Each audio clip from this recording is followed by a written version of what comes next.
Paddington, having settled with the Brown family in Windsor Gardens, offers his neighbors emotional support in various ways. To purchase a one-of-a-kind pop-up book of London in Samuel Gruber's antique shop for his Aunt Lucy's 100th birthday, Paddington performs several odd jobs and saves his wages, but he later witnesses a burglary at the shop in which the book is stolen. Paddington gives chase, but the thief escapes, and Paddington is framed and arrested. The thief returns home and is revealed to be Phoenix Buchanan, an egotistical actor who also lives in Windsor Gardens. In court, Mr. Gruber states that he does not believe that Paddington stole the book. However, with no evidence of the thief's existence, Paddington is convicted and sent to prison. Paddington is assigned to laundry duty on his first day, but accidentally puts a red sock in with the white prison suits, which turns them pink, angering the prisoners. The prison's short-tempered chef, Knuckles McGinty, recruits Paddington after being impressed by his marmalade sandwich recipe. The Browns work to clear Paddington's name,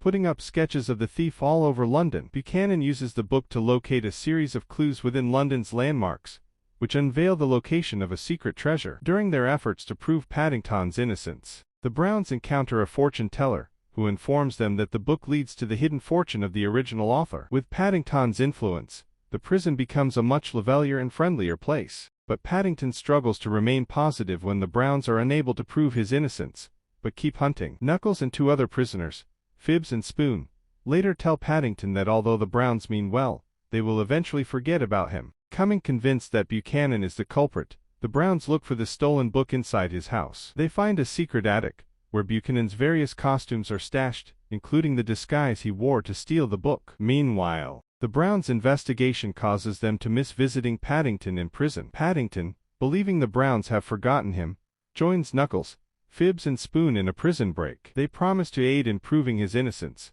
but after escaping, they promptly abandon the idea in order to flee the country, inviting Paddington to join them. Paddington refuses and, while avoiding the police, uses a public telephone to contact the Browns, who assert that Buchanan is the real culprit. To catch Buchanan, they arrange to meet at Paddington Station, where a carnival train carrying the hidden fortune is due to leave. Paddington reaches the station, hides in a litter bin to avoid the police, and boards the train just as it leaves. The Browns pursue on Ulner Peppercorn Class AE1. At the opposite platform, Buchanan finds the hidden fortune, but is thwarted by Paddington. Henry, Judy and Mrs. Bird catch up, and board the other train to confront Buchanan, who overwhelms them and escapes. He severs the coupling of the train's rear carriage, with Paddington locked inside, but is photographed by Judy while holding the book, before Henry knocks him out. Paddington is still trapped in the rear carriage, when it derails and crashes into a nearby river. Mary tries to rescue Paddington, but struggles to open the locked carriage.